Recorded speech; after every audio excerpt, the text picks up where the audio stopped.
ke-188, kota Kherson membara, serangan sengit Rusia dan Ukraina disindir Zelensky. Operasi militer khusus Rusia ke Ukraina terus bergulir hingga hari ke-188 pada Selasa 30 Agustus. Ada sederet peristiwa di antaranya serangan sengit Rusia dan Ukraina pecah di kota Kherson. Hingga Presiden Ukraina Volodymyr Zelensky menyindir Rusia saat bertemu dengan tim dari Badan Energi Atom Internasional atau IAEA. Hal ini karena kota itu yang mulanya milik Ukraina telah jatuh ke Rusia.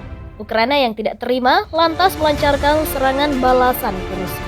Hal tersebut telah dikonfirmasi oleh kantor kepresidenan Ukraina. Tentunya senjata yang digunakan Ukraina merupakan pasokan dari bantuan Sekutu Barat. Keberanian Ukraina untuk merebut Kherson ini membuat pertempuran semakin sengit. Kherson menjadi kian membara dengan adu serangan kedua negara. Diketahui pasukan Ukraina mengawali serangannya pada Senin 29 Agustus. Tujuannya untuk merebut Kherson yang merupakan kota besar kepangkuannya kembali. Dalam hari ke-188 ini, Presiden Zelensky bertemu dengan tim Badan Energi Atom Internasional atau IAEA. Tim tersebut akan meninjau lokasi PLTN Zaporizhzhia yang sebelumnya menjadi sasaran serangan dalam beberapa pekan terakhir. Dalam pertemuan itu, Presiden Zelensky menyerukan demilitarisasi segera PLTN Zaporizhzhia. Tak hanya itu, kepala negara juga meminta pengalihan PLTN di bawah kontrol penuh Ukraina. Ia menyindir bahwa akibat ulah Rusia, PLTN itu mengalami ancaman yang membahayakan. Bahkan dalam pidato malamnya, Presiden Ukraina mengklaim Rusia menjatuhkan bom ke rute menuju pabrik yang akan digunakan misi PBB. Sebagaimana diketahui, Rusia dan Ukraina saling menyalahkan atas penembakan di sekitar kompleks PLTN itu. Padahal kompleks itu berisi 6 reaktor nuklir rancangan Soviet. Diketahui PLTN Zaporizhzhia merupakan PLTN terbesar di Eropa. Telah diduduki oleh pasukan Rusia sejak awal perang. Ukraina menandakan operasi lambat untuk menggiling musuh dan merebut kembali Kherson di hari ke-189 ini pasti.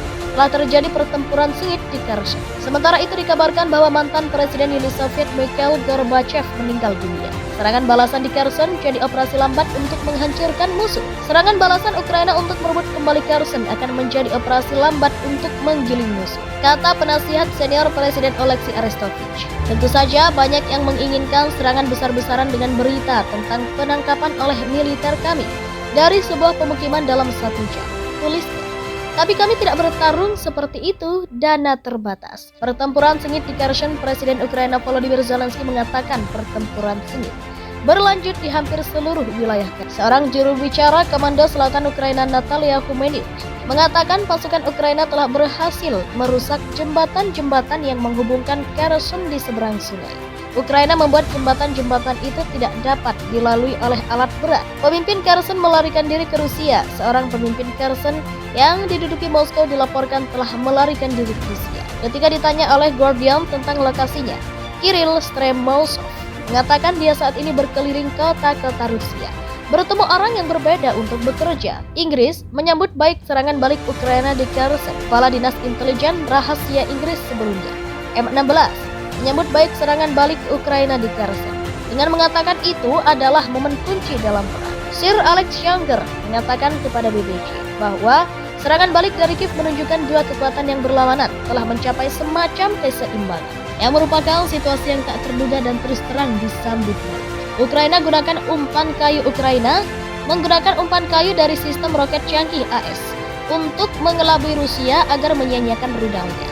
Menurut The Washington Post, versi umpan dari sistem peluncur roket yang dipasok AS menarik setidaknya 10 rudal jelajah kaliber Rusia, membuat Ukraina lebih meningkatkan produksi replikanya. Pembuatan umpan kayu dilakukan dalam upaya untuk memikat Moskow agar menembakkan rudal jarak jauhnya yang mahal pada target palsu, kata publik. Tim tersebut akan meninjau lokasi PLTN Zaporizhzhia yang sebelumnya menjadi sasaran serangan dalam beberapa pekan terakhir. Dalam pertemuan itu, Presiden Zelensky menyerukan demilitarisasi segera PLTN Zaporizhzhia. Tak hanya itu, kepala negara juga meminta pengalihan PLTN di bawah kontrol penuh Ukraina. Ia menyindir bahwa akibat ulah Rusia, PLTN itu mengalami ancaman yang membahayakan. Bahkan dalam pidato malamnya, Presiden Ukraina mengklaim Rusia menjatuhkan bom ke rute menuju pabrik yang akan digunakan misi PBB.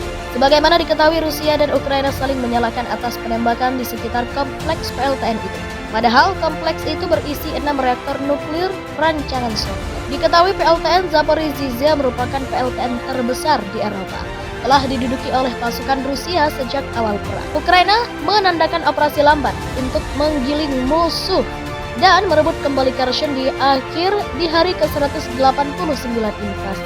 Telah terjadi pertempuran sengit di Kherson. Sementara itu dikabarkan bahwa mantan Presiden Uni Soviet Mikhail Gorbachev meninggal dunia. Serangan balasan di Kherson jadi operasi lambat untuk menghancurkan musuh. Serangan balasan Ukraina untuk merebut kembali Kherson akan menjadi operasi lambat untuk menggiling musuh, kata penasihat senior Presiden Oleksiy Arestovich. Tentu saja banyak yang menginginkan serangan besar-besaran dengan berita tentang penangkapan oleh militer kami dari sebuah pemukiman dalam 1 jam, tulis. Tapi kami tidak bertarung seperti itu, dana terbatas.